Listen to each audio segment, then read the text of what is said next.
cryptocurrency, NFTs, extractivism, and data mining, I decided to talk about Simon's practice, and I decided to frame him from an art historian perspective.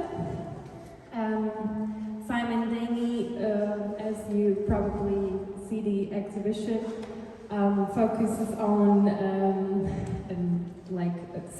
new technologies and tech industry, and but I realized his depictions of technology is quite different than how we see it on the mainstream media, because I was thinking about artificial intelligence and how it is represented. When we think about artificial intelligence, we narrate it as almost like God that gathers all the data and processes it, and it's like it's a post-human condition and free from any kind of bias, which is not true.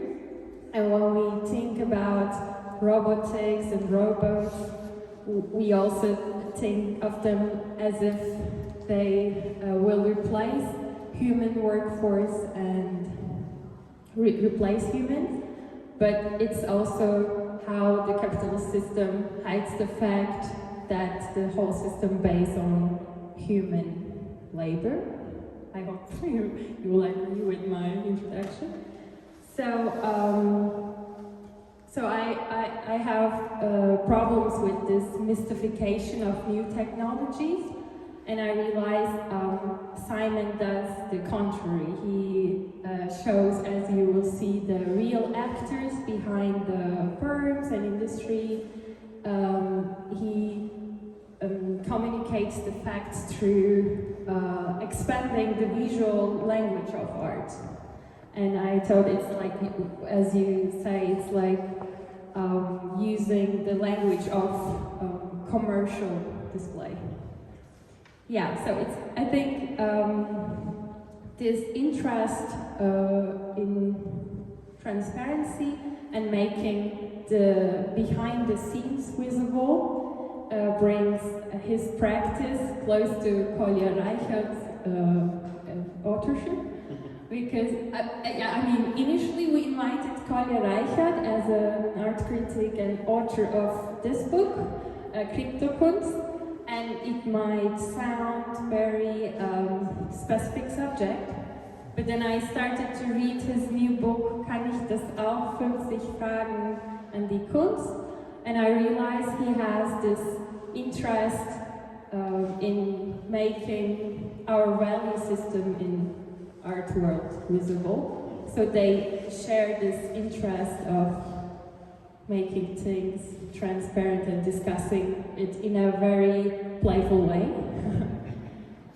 Because I like your humor, and I also like this way of displaying things, like making a board game floor and so on.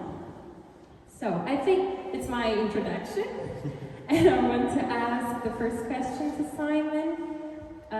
I read in an interview, they're asking a very fundamental, simple question. What gives you hope? And you answer, the artists who are working in organizations. And I wanted to ask you, do you consider yourself as an artist, like you described, and what kind of organization you are part of? Well, thank you so much. First of all, thank you so much for having me. Thank you to Søren for inviting me for this exhibition. Thank you so much for a wonderful introduction, and thank you all for being here with me. It's such an honor to speak with people who are coming to see my exhibition, so thank you very much for spending your time also with us. And thank you also especially to Kolja, who's come out of his way to come here, and he's a very knowledgeable and busy man, so it's so nice to have him also in dialogue. So just a round of very thankful appreciation first. And to answer that question, I was always inspired by artists who spend time, as you say, inside organizations. I think probably in that text I meant like businesses and governments, and you know, there are many artists who also work in other places and do things that are political or business related, etc. And I always enjoy it when an artistic knowledge, skill set is applied in other fields. So that's, I think, what I meant. But I also am absolutely inside an organization because I'm also an educator. So I teach, I'm a professor at the HDKV in Hamburg, the art school there. And I also co-founded a mentoring program in Berlin called Berlin Program for Artists, for young artists to be in touch with other artists. So in other ways, I'm also playing a different role than just my artistic making and research. But there's a really wonderful long history of artists that work inside organizations.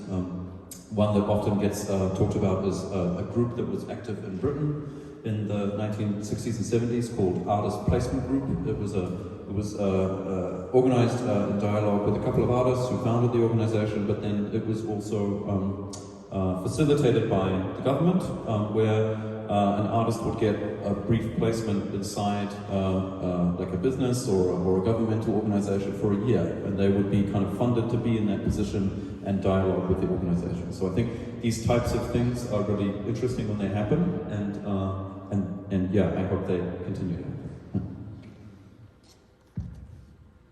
So maybe I can jump in with another question. Oh, now it's working. Simon, you once told me that you were interested in the tech industry, not like for tech's sake, so to say, not as a nerd, but rather as a structure to look at and understand how the world is being built in general. Could you tell us, like, how did you turn to look at the mine or mining as a metaphor for our contemporary culture in general? How did that happen and evolve? Thank you so much, Søren, for that question. Yeah, so I actually was inspired by another thinker, writer, artist, a woman named Kate Crawford, who is one of these people that work inside organizations also. She was born in Sydney and then had a band for a while, like an electronic pop band, and then she did a degree in AI and then started working with Microsoft as a researcher. But she also wrote a very influential text and published that called The Anatomy of an AI System. And this was in collaboration with a designer, Vladan Jola. And they highlighted the fact that to make one AI system work, there were so many processes that went on to make that happen. She tried to do a giant diagram of everything that is needed to produce an AI. And she started really with like nature itself, and then the classification of nature in science, and then the extraction of natural resources and framing that as commercial operations, etc., etc. And it's this huge diagram which is now in the collection of the MoMA in New York. But I read this and I was really inspired by the idea that as you mentioned at the beginning, a really difficult thing, I think, for these new technologies is that they always sound so remote and so ephemeral. And AI is something that happens in my handset, you know, but actually it's not true. It's a very heavy thing materially. It's a very vast infrastructure that keeps it in place. And this diagram did something to communicate that. And I thought that was a great calling as an artist, which inspired me to make this work, is I wanted to, again, show the kind of heavy industrial aesthetic and also the kind of processes, commercial, organizational design, all of these things that are connected that make the world that we experience often only through our phones. So that was what inspired me to think about mining and extraction, and the more you kind of think about it, the more you find it everywhere. So there are these structures of, you know, people being harvested for their labor power. There are structures where what we do on our phones and how we communicate with our friends and loved ones, that's also becomes a kind of a resource that is monetized and extracted, a little bit like the minerals that come from the ground. ground that make the machines that we use. So I just saw these patterns, and I wanted to make that all into a kind of experiential diagram that would both overwhelm and kind of put us all in to where we are all the time. So does that answer your question, Sam? Yeah, absolutely. I wonder how this. I mean, did you see that at once, or was that a process that took a couple of months or even years to create that connection between physical and digital process of extractivation? I think it was an ongoing thing that has happened in my career. I'm somebody that is very interested in technological objects, so the devices that we use, but also the infrastructure that powers them. And I've been making sculptures using this material for a longer time.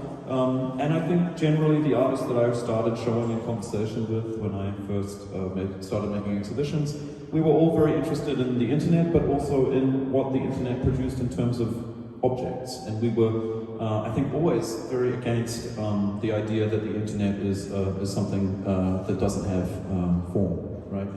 There's also, when you start to talk about crypto art, and things like that, NFTs. Often the narrative is, oh, they're not objects. They're objectless things. And I think the group of artists that I was in conversation with were always like, no, just because it's a small thing doesn't mean it's not an object, and just because it's like a seemingly ephemeral thing doesn't mean it doesn't have a material impact. And I think as a sculptor, that always made a lot of sense, moving between making websites and indeed now NFTs to also producing very physical exhibitions, and that seemed always like a natural dialogue to me. So, yeah. Maybe Kolja can say something about this. Yeah, I would like to also thank you, Mehveş and Søren, for an invitation, and Simon for this amazing show, and for the occasion to continue a dialogue we've been having over the years. I always get back to a work of Simon, if I may, like, compete with the art historian introduction. Even though I'm not a trained art historian, I don't everything by walking exhibitions and talking to artists. I always come back to the work that you did in 2015 in Venice, because it was like the grandest on scale. It was a time when also, I think, institutions and also the art market were having a better time. It was also where the curiosity and the acceptance of visual art was higher than today. I'm still trying to get my head around when it dropped, but I felt like a populist resentment of equating art with elitism growing fast in the past years, which is also why I wrote that book. It recently came out in 2015 in Venice. Simon actually connected the whole infrastructure of knowledge extraction of the internet with the infrastructure of knowledge extraction during the Renaissance, when Marco Polo was having his tours to China and collecting all the scriptures, all the knowledge of the world in the library next to San Marco Square in Venice. Simon would, in the huge hall of the library next to paintings by Tizian and Tintoretto, he would exhibit objects similar to these. They were also made by a similar technique, which is outsourcing. That's what I love about Simon's work. He mirrors the things that he finds. He mirrors not only forms, he mirrors the structures of production that he finds, which is like a vast hyper-object, like broad thinking and curiosity. Simon actually found the designer, the former official designer of the NSA, who's responsible of the optics of the slides that were leaked by Edward Snowden, and commissioned this designer via the economy of the freelance market, commissioned him to design physical objects of these foils and presented them in server-like cases, which was playing with the idea of a fair display, but also with the aesthetics of server spaces. So the server spaces of the surveillance capitalism of today was mirrored with the early sources of capitalism, which is also like an interesting question. Maybe we could come later to what the like this was a time when the organization of the visual space and the economic space in 13th, 14th century was completely newly organized, and the invention of central perspective, the projecting, the plan, also like grand undertakings, grand tours, big corporations, that was allowed in the 13th century, together with central perspective, which is more interesting. Anyway, what Simon also did was having an outpost of this exhibition on Marco Polo Airport. Which is still there, actually. It's still there, yeah, I saw it last time I was there, it's amazing. So there were fragments of Tintoretto and Tizian paintings running along the belts that would transport the suitcases. But they were also trespassing the national border between international airspace and Italian territory, which is kind of beautiful. I mean, I just like to refer to that because it shows like the scope of Simon's practice. I also refer to that in the book. One of the 50 questions I ask is, why is contemporary art not as good as the old masters? And yeah, I use this work actually as an example that you actually can find like the mastership of Tizian with this like meticulous analyst painting also in Simon's works. You can also find the quick and sometimes messy brush stroke of Tintoretto with, for example, these very simple works, if I may call them that, which are just ready-mades from company videos, advertising, extractivist techniques in a way that is just like a work by Simon.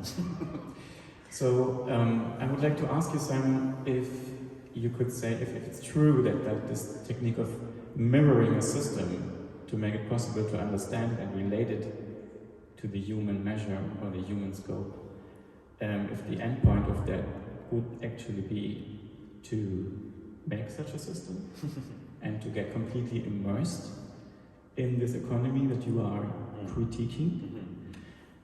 And connected to that, the question, if you like artists working in organizations, what would you say, what is it that distinguishes the artist from people working in organizations?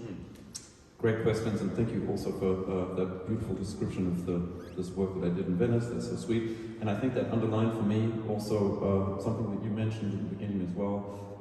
I think there's a commitment to bringing out continuities in histories and systems, you know, because actually, yeah, when you look at a Tintoretto and then you look at a graphic that a guy in the NSA made, you know, in some ways there's no connection. They look very different. They're very cartoony compared to something that feels so grand and old and carefully produced and valuable.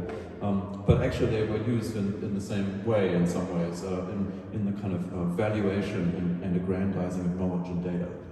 And I think there are these continuities between these different imperial histories that always are kind of accumulating and then exploiting data. And those visual producers use contemporary methods of their day to reflect that value, you know, and I think that's a little bit what I'm trying to do here as well with the board game that talks about sheep farming that then goes and gets transformed in something that talks about data extraction, etc.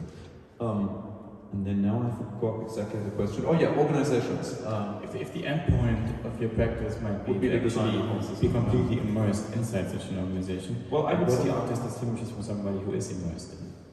I would say we all are immersed anyway in these systems, and this is also part of the idea of also bringing us together on the playing game, that we're all involved in the game already just by being in the room. And I think that's true by being alive today and using the contemporary infrastructure that we have to use to live. We're all implicated in these systems. So I don't need to design it, and maybe I can't design it because I already do activate it and reinforce it just by living. But I have thought about creating other things than artworks. Friends of mine also start businesses and make them kind of as artworks. I've thought about doing this too, but somehow I never quite got there. And there's no real reason. It's just I got so busy making exhibitions and enjoying them so much that making a business seemed like one more thing that I couldn't quite get there yet. But maybe I will. And I think the difference between an artistic worker, let's say, in an organization and a not explicitly artistic worker, is the history of and patterns of the way that people taught to and socialized into thinking and speaking that happens in art. And I have always been a big believer in that being a very special way of thinking and discussing and thinking. And I think the art world is a very small place, and when that way of looking at things leaks into other parts of the world, I think it's always a very exciting and productive moment. So I don't think there's inherently a difference between those people. It's just like a learned behavior and a pattern. Yeah. As a moderator of this talk, I want to bring us back from Venice to Heidelberg. And thank you for mentioning the art canon and old masters. It's perfectly fine with me as an art historian.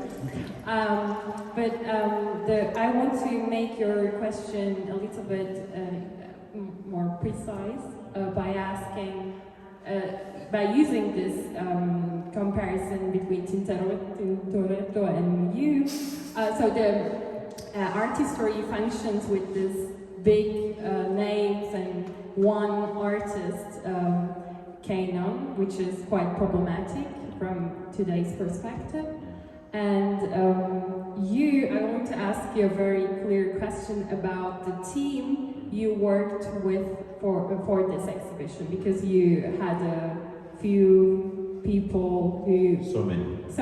But just name a few, Simon, to make to make it clear for the audience which kind of from which professions people were gathered to make this exhibition. That's such a great question, because it's so true that often the way that many things work in the world, not just art, is one brand or one person will stand in for a whole group of people producing something, and it's always so interesting all the different levels that go up. And actually, in some ways, I do run a business because my little studio is a little business as well. And all the people that I interface with, I'm the CEO of that business. So it's there's so many people involved. I do nothing on my own. So I have a little team in the studio that was changing from time to time. But at this moment, it was a woman called Julia Alford. She was running my studio operations, and we were in dialogue with an illustrator that usually works in video game design, who was involved in doing both the cover design for the game and also these beautiful sculptures as well. And then we were also involved with people who made displays, like these things, and using their designs and designing them together. That was in several different countries. This was all produced in Tasmania and in Australia, and then also half of it was produced in Berlin. So this piece over there was made by an architectural model maker in Berlin, a whole firm who also has many people working for them. Maybe something also a little bit more authored are these beautiful drawings that are on the wall as well that accompany each work.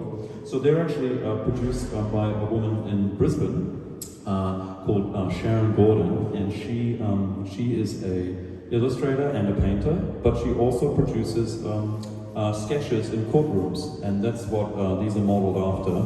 They are kind of fantasy drawings, as if the people who are in charge of the companies making these machines would be on trial for something, and we don't know what that is. And that was a useful way for me to start thinking about accountability and who's responsible for all of the extraction that goes on under the name of these companies. And those company people who are depicted are the CEOs or the designers of these systems. And I think there's an interesting art historical or something like, or my art thing that happens with the mark that goes into making those drawings, which is of this particular profession. It's of drawing inside courtrooms, which is a particular style. And then these kind of brushy, painterly things that the game designer was doing. I think there's a really interesting thing because these are all made in a computer. So I don't know, that maybe gives you a wandering, kind of meandering gesture towards how many people there were involved. I think we could be here for another hour and a half just talking about every person that was involved in making the exhibition. Can I also work on precising the question? I would love to really drive the drill into Simon now. Yes. Because like Yeah. this is such a provocative. You had such a provocative answer to my question. What distinguishes the artist from other people? It's like so many people contribute to the work, you do nothing on your own and stuff. But there must be some. I mean, I think there is something that makes the artist different. It's maybe just too simple for you to say, or it maybe like is against your practice to be like anything close towards some romanticization of the figure of the artist. But maybe I can also ask you, Søren, as you have worked with artists for decades, is there a distinction that you can make between artistic practice and a value extraction driven or an organization practice that Simon comes so provocatively close with? I would leave over that answer to Simon. Let's try again. Let's try. I think our guests are more interested in Simon's artistic practice and what he has to say about it than me, but I will add something later that brings the questions together that were already in the space. Then I saved Simon by asking about his curatorial work, because you do stuff, yeah, maybe like not with materials, but you curate. Do you want to talk about your exhibitions that you curated? Yeah. So I think I always start describing my practice as first a fan and then a maker. So I'm a big fan of artists and artwork. I just love it. And I also love exhibition making. And when an exhibition is made very well, when the curatorial work is excellent, it's such a big difference to seeing the work also. And I became an early fan of people who were producing art in this kind of world, the crypto artists. So people who were designing artworks specifically for blockchains. And this was a very small thing some years ago that became a much bigger thing last year. But I was always interested in these early people who were doing things. And I saw no exhibitions in the museum art world. I saw little websites here and there, but I didn't see an exhibition. And because I love exhibitions so much, I wanted to see that happen. And then nobody was doing it, so I thought I would do it because I was such a fan, and I thought it was the right thing to do to introduce this new type of production to an exhibition-making world, and also audiences for art, which I also really love the way people interact with art.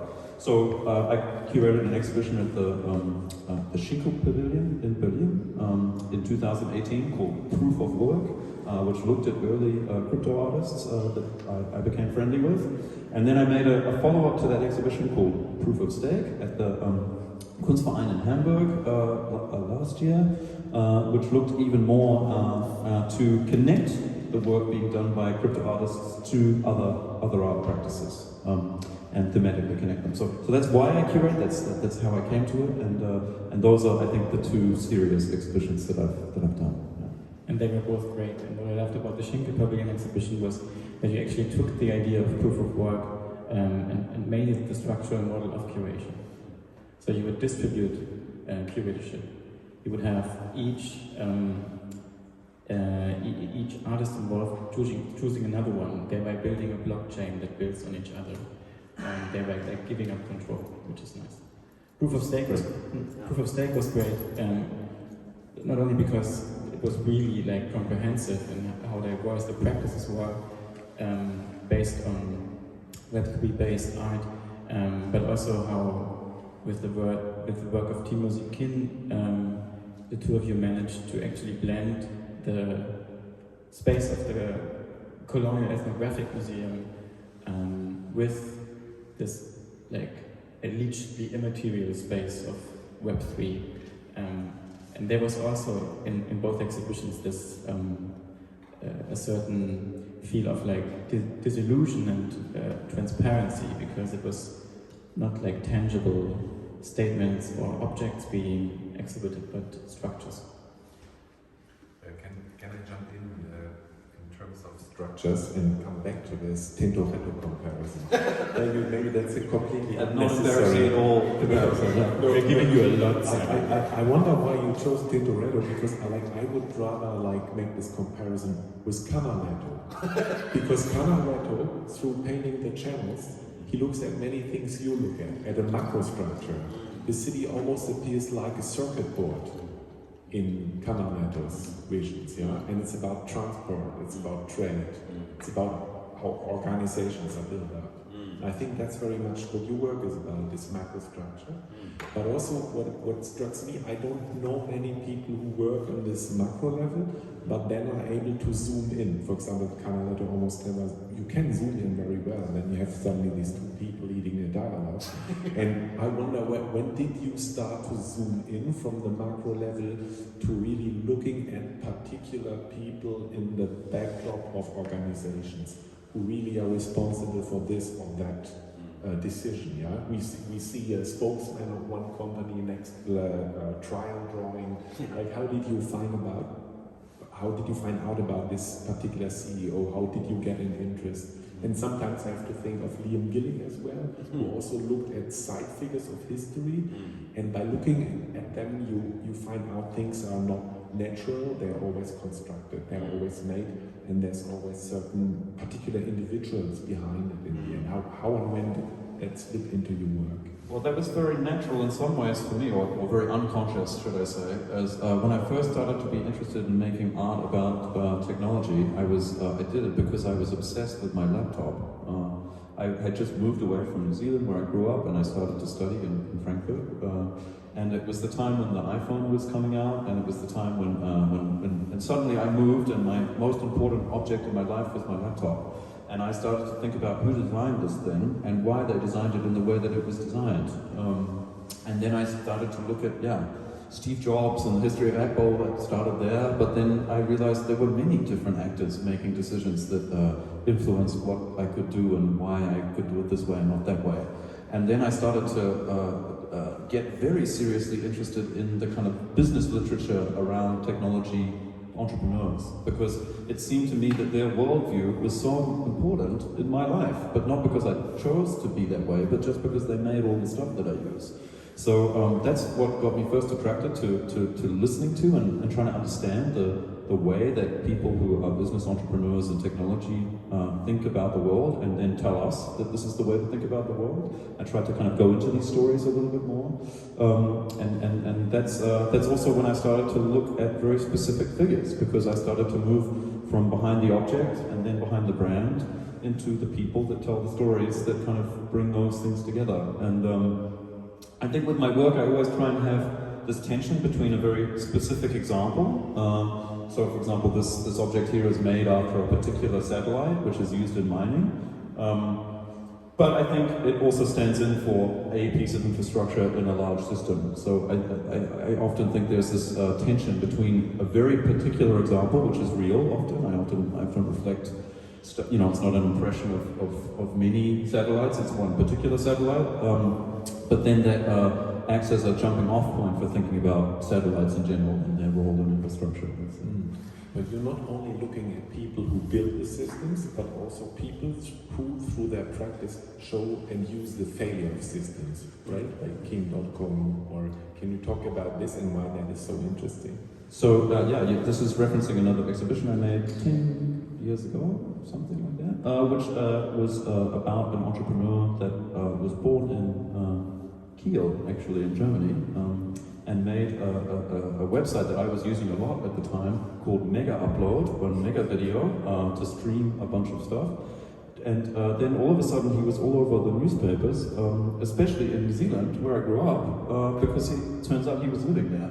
And I found all of that very strange. And then I got into his little universe that he produces. And actually I would say he's rather a success story, not necessarily a failure story in terms of he has a very...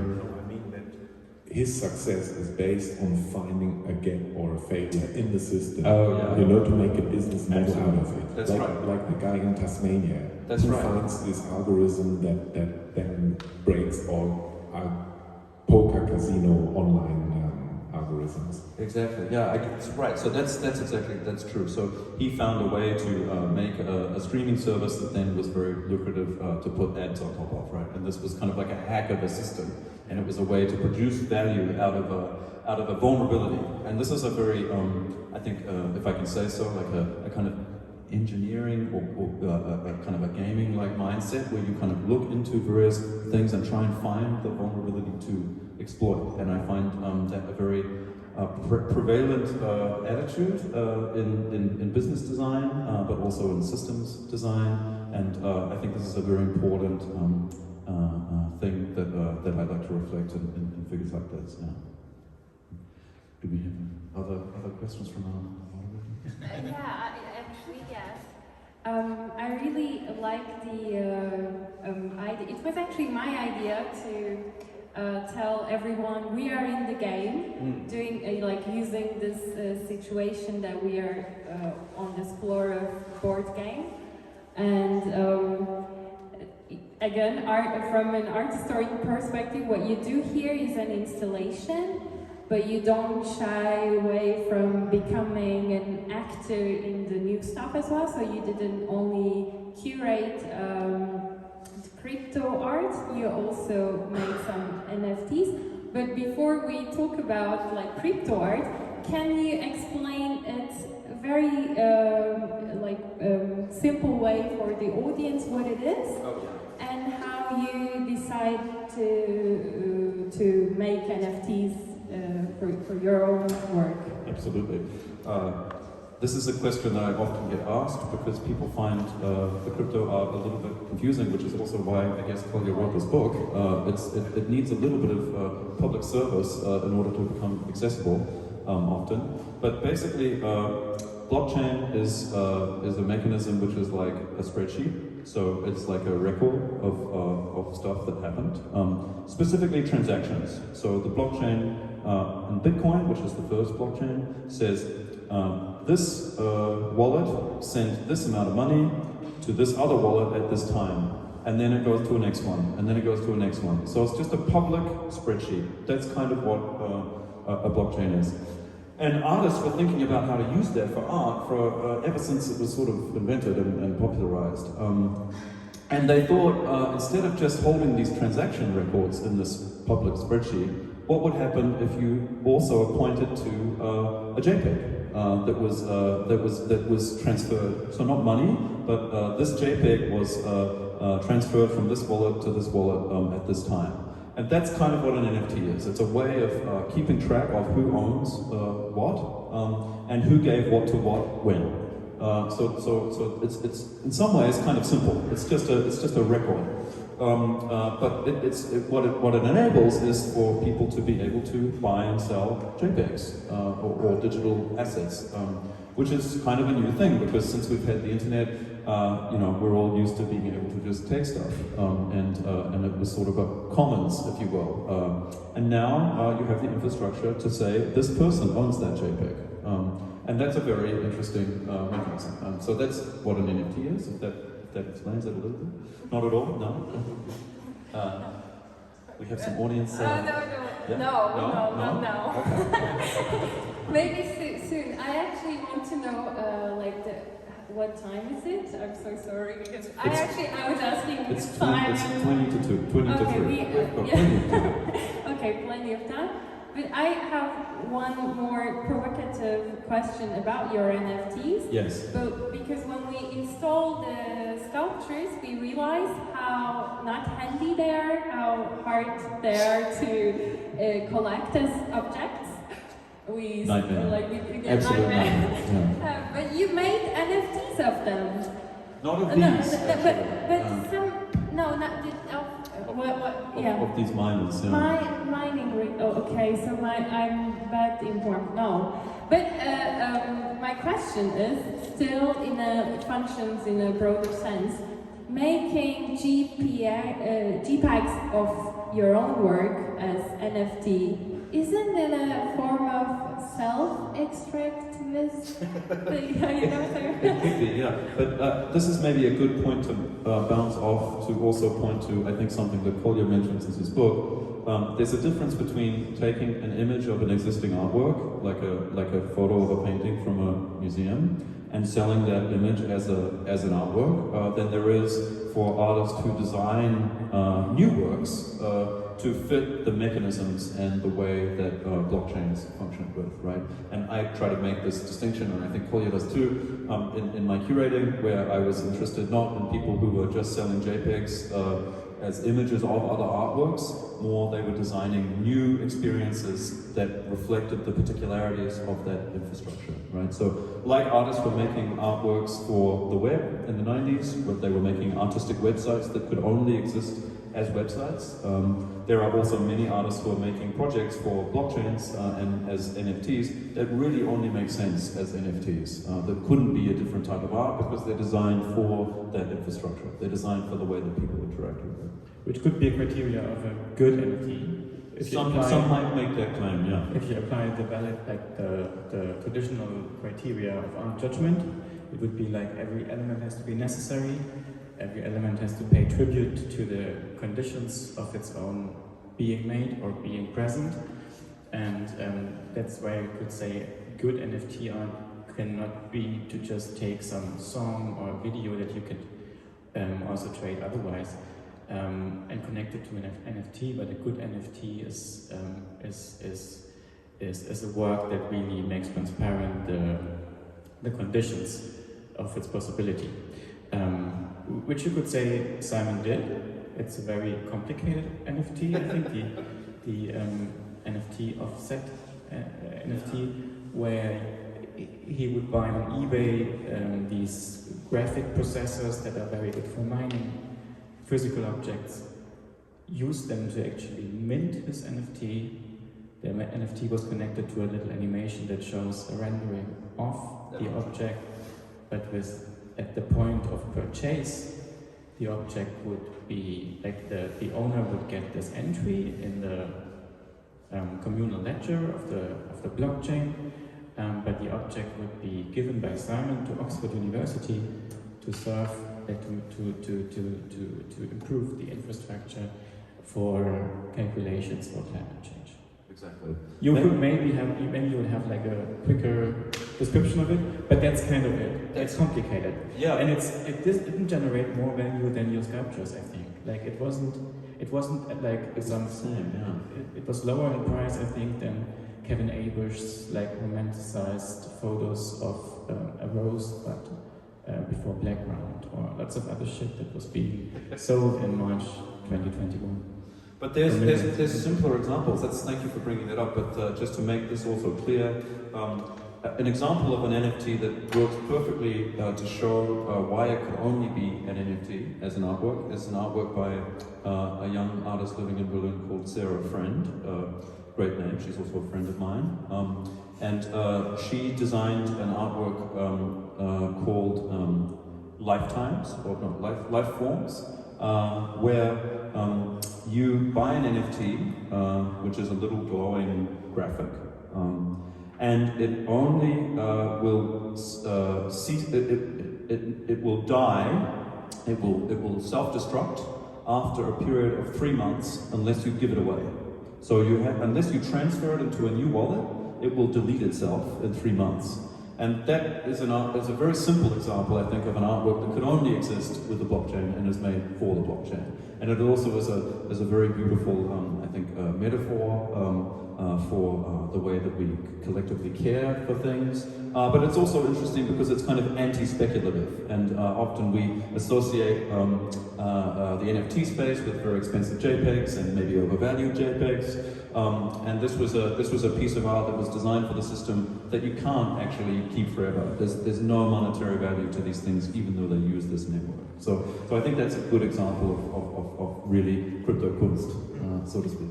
I would have two more examples where NFTs make sense to really question like the whole system of value ascription, in which Making was also involved as curator of Bundeskunsthalle. Hito Steyer was in a talk at the series STUDIO BONN that I curate and moderate there. And she declared the Bundeskunsthalle, which is like the most centralized institution, it's owned by all the 16 central states of Germany and the central state, as occupied by the people via NFT, because she minted the Ethereum domain of the Bundeskunsthalle.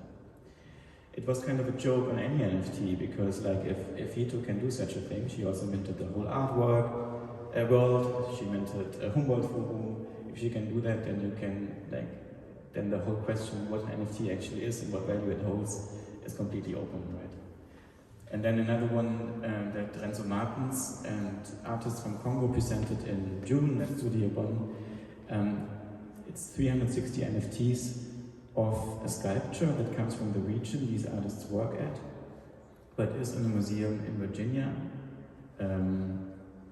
And the museum wouldn't lend it, even if they now have a white cube museum with perfect climatization and stuff. So they said, okay, we just sell it anyway. We keep it in Virginia, the object can stay there. It is a spiritual object, it served in the uprising against Belgian colonial rule in the 30s. It can just stay in the museum. We will sell NFTs of that sculpture and use the return to buy back land, reintroduce cultural life that was expelled for plantation system. We will reintroduce circular economy and sustainable agriculture, which is kind of beautiful because it also makes a connection between mental and spiritual value of art and actual infrastructure and economics. Sorry to intervene with this. Yeah, I just realized I'm not very good at NFT stuff, but I'm very happy that we invited the expert for it. But I was thinking another question, which is kind of not really related, but you are not only interested in real machines that exist, but you're also looking for the industrial design or design that never came into being, but bizarre technological devices. So we were initially want to have Amazon cage, but it was not possible. But I decided to ask now to talk about in Düsseldorf now the Amazon cage and also the fatigue tracker. So sure. Yeah. So when I first made this exhibition, which was called Mine originally, with the works that we were sitting in, I first showed it in Tasmania, and then I showed it in Düsseldorf at the K21 Museum. And in those versions of this exhibition, they started with one object that was a sculpture made from a drawing that was patented by Amazon.com. And this drawing was a description of a cage that a human worker would work in the Amazon fulfillment center, their warehouses, in among their automated shelving system that no humans work in. And it was designed to be something that a human could enter that automated system within and still be safe because you were in this cage. But I heard about this from Kate, actually the researcher that I mentioned before. She highlighted this patent, and then I looked at this drawing, and it was such a powerful thing to look at, like an image of a cage that Amazon designed for their workers. It just seems so poetic as an idea. And then I thought, if it's that poetic as a drawing, what happens when you're looking at some kind of 3D life-size version of that quite extreme design? And this is what I produced. I produced a version of that which stuck to the drawing conventions of patents, which have lots of diagrammatic numbers all over them. So it's also a strange object to stand in front of because it has all these diagrammatic elements that you don't really know what they mean on them.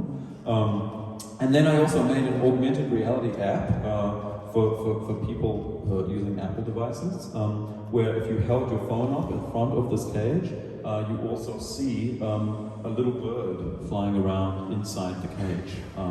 And this bird was modeled on the most endangered bird in the whole of Australia. So there's only 10 or something left of these birds. So a little endangered bird was flying around in this cage that was made for Amazon workers. Yeah. And it's the bird that is used by miners. right? As an early, like the canary bird. That's sort of what I was thinking about, like, like the canary in the coal mine. So there was a technology that was produced when mining was very, very common, and a lot of workers would be down in mines. They would sometimes take a canary bird. It was actually very common in Germany. Some even say it was invented in Germany, the technology, that you would take a canary down a mine, and if the canary dies in the cage, then you know it's too dangerous for humans. So it's a rather brutal instrument. And I thought, having this extinct bird, almost extinct bird flying around in this Amazon worker cage, there was something about that which sort of felt now. Yeah.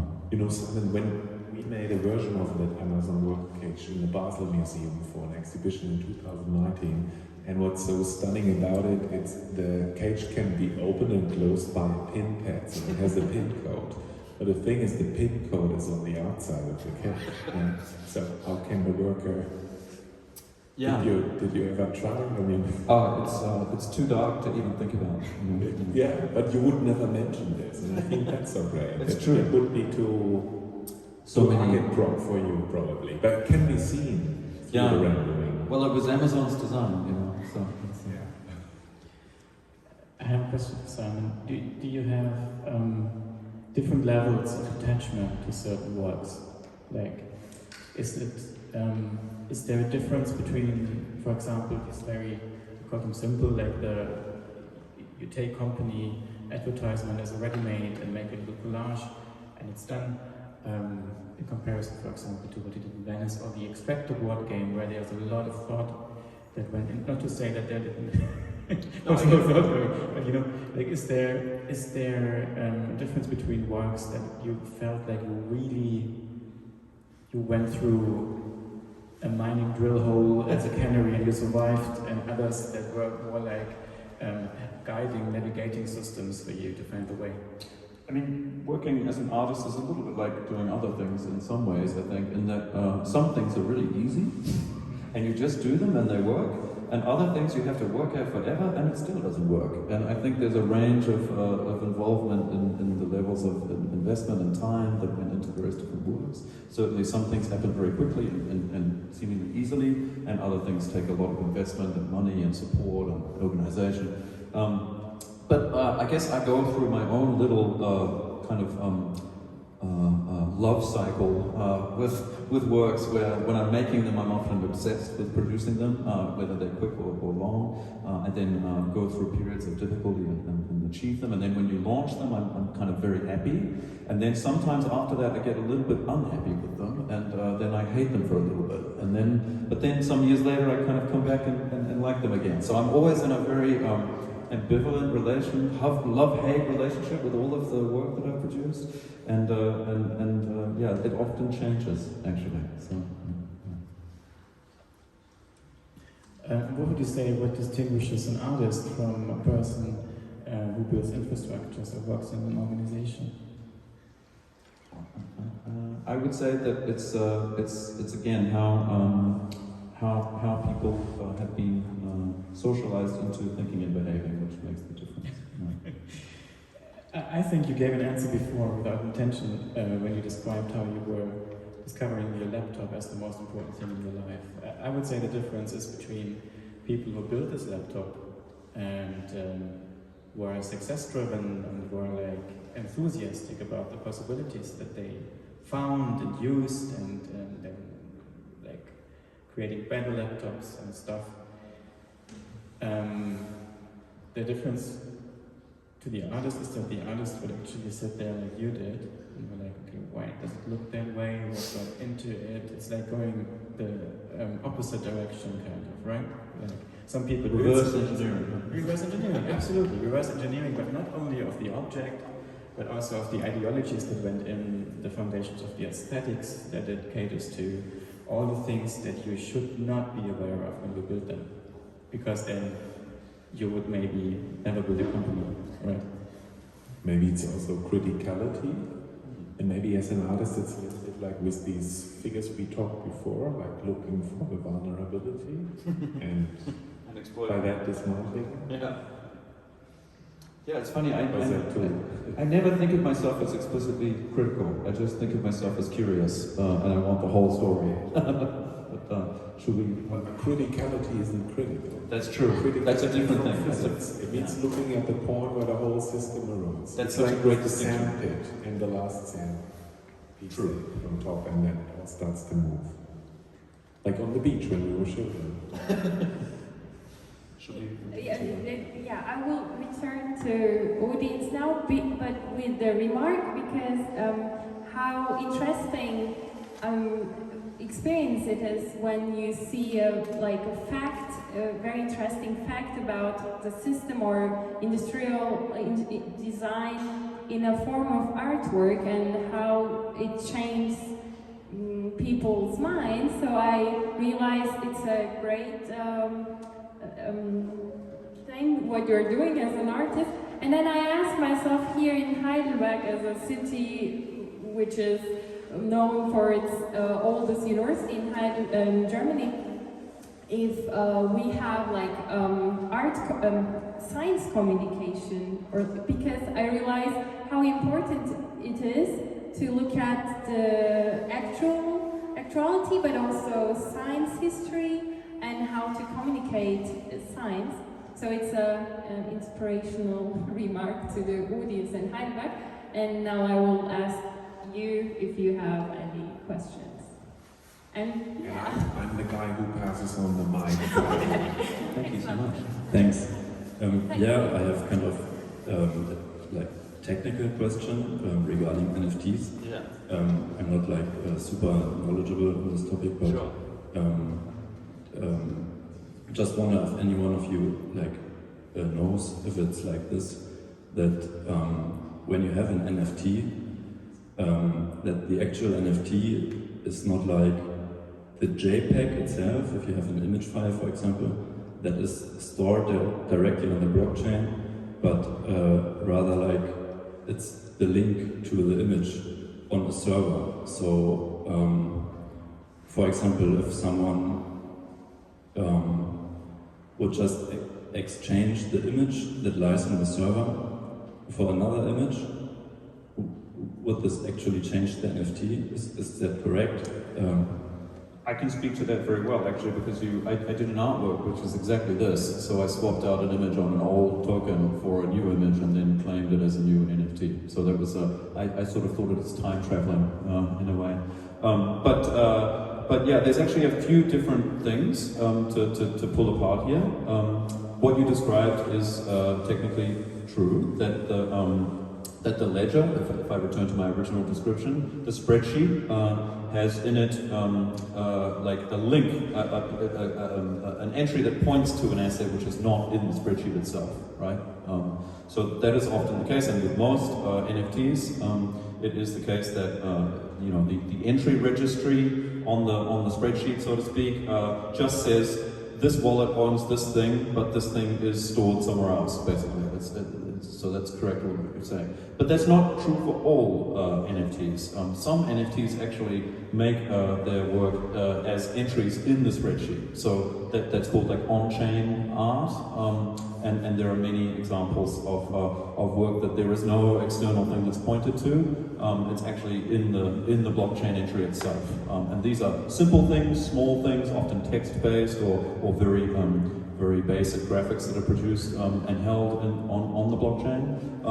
But I think since you highlighted this, I think it's also interesting because people try to do art history based on this distinction as well. So they try and do art criticism, let's say. They try and say that NFTs that are actually on the blockchain, that are in the entry, are more true artworks and better artworks than ones that are using the system where it points to an external asset.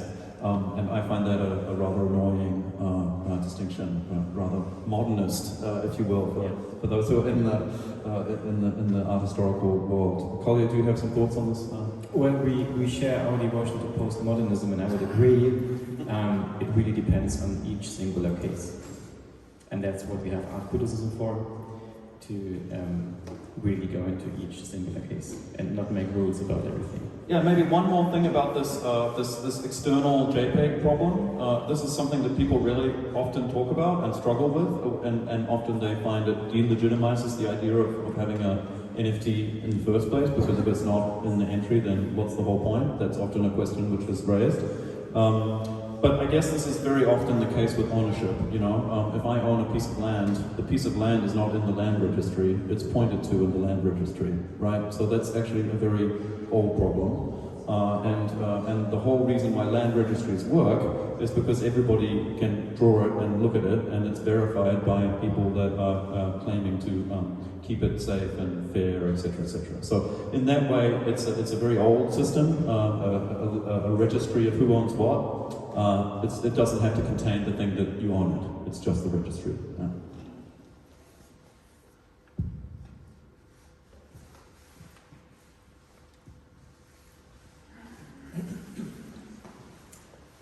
While I was listening, I felt there was something I found irritating. Fabulous. Yeah. Yes, and but I think, and I couldn't quite understand what it was. I think it's precisely the vagueness that I didn't like at first, and now I start to appreciate it. Vagueness. The vagueness about, you mentioned the chord sketches. And you said that these industry leaders stand accused of something, and you don't quite know of what. Mm-hmm. And I have the feeling, I get the feeling about your work. It is vaguely critical, but you don't quite say what is bad about extraction, or all kinds of extraction is bad. And I found that irritating at first. And I think, well, it's also, you don't want to be critical. Maybe, I don't know, is there an adjective for criticality? You want to. I meant it rather in the Kantian sense. How are things Right. possible? Yes, exactly. So the crisis points, maybe. Is that a play too, to be vaguely critical but without trying to be activist or something? Well, for this, I actually I will draw on art history as a crutch, because as I said before, I'm a maker, I'm a fan. And I'm a big fan of pop art as a movement, historical pop art. And one of the things I find so compelling about experiencing a work of pop art is you're a bit unsure of like what the author is, where they stand in the system. You know, does Andy Warhol like Marilyn Monroe, or does he think she's a horrible symbol of death, or whatever? You know, and I think that question I find is the thing that gives me the kind of space to feel and experience my own situatedness in the world, and I prefer that type of feeling as a viewer than the type of feeling where I walk into an exhibition and I know that there's a story to be told and also a message to be delivered, and that my task as a viewer is to experience it and then know what the author meant. I think that's a boring art experience, and I think an art experience that instead puts you in a situation where you're a bit unsure and you can do a little bit of play is more rich as a viewer. Can I comment on that? Because I was preparing and I was thinking about this phrase, language of commercial display, and at one more moment I realized, wait a minute, it's Andy Warhol, and Brillo Box is nothing different than bringing like visual language close to commercial visual language. So yeah, so it's perfect that you like pop art. Yeah, I work in a tradition. Yeah, you work in the tradition. But there's a difference to the Brillo boxes. There's a difference because I feel, because there's like a nearly journalistic research base pointing at actual things outside of the artwork, which is a distinction to Andy Warhol. And there are also a few years between them. Yeah. I mean, I took that for granted, yes. but there's I really appreciate that you share this feeling about vagueness. I also feel it in what Simon does and how he speaks. But it's a very precise vagueness in a way, I feel. Systematic. He leaves some space open, he doesn't squat it. He's already somewhere else, also while he talks. And the space that is left is up to us, I think, to use, and to also be like very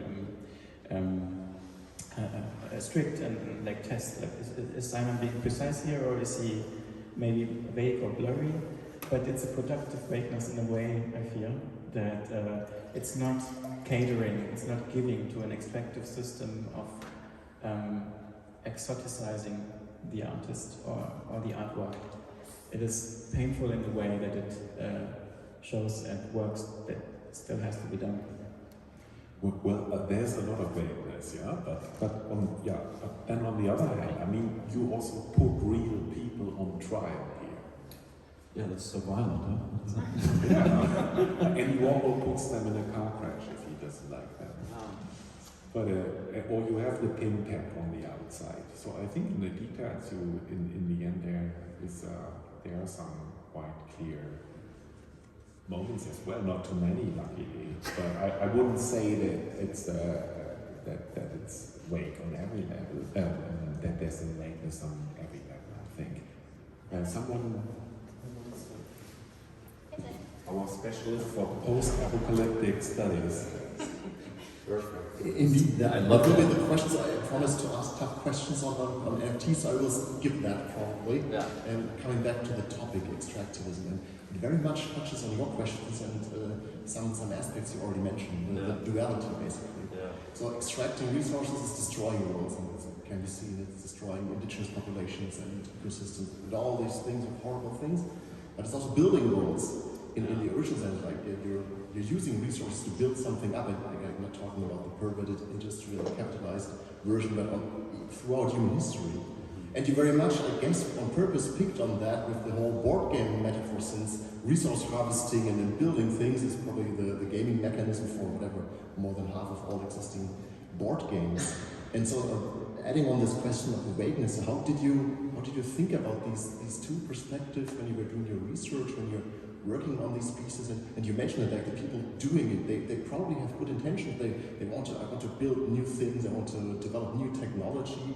Probably not all of them in there are evil, so we see the reckless CEOs on trial, probably for very good reasons. But so thinking about all this ambiguity behind the scenes.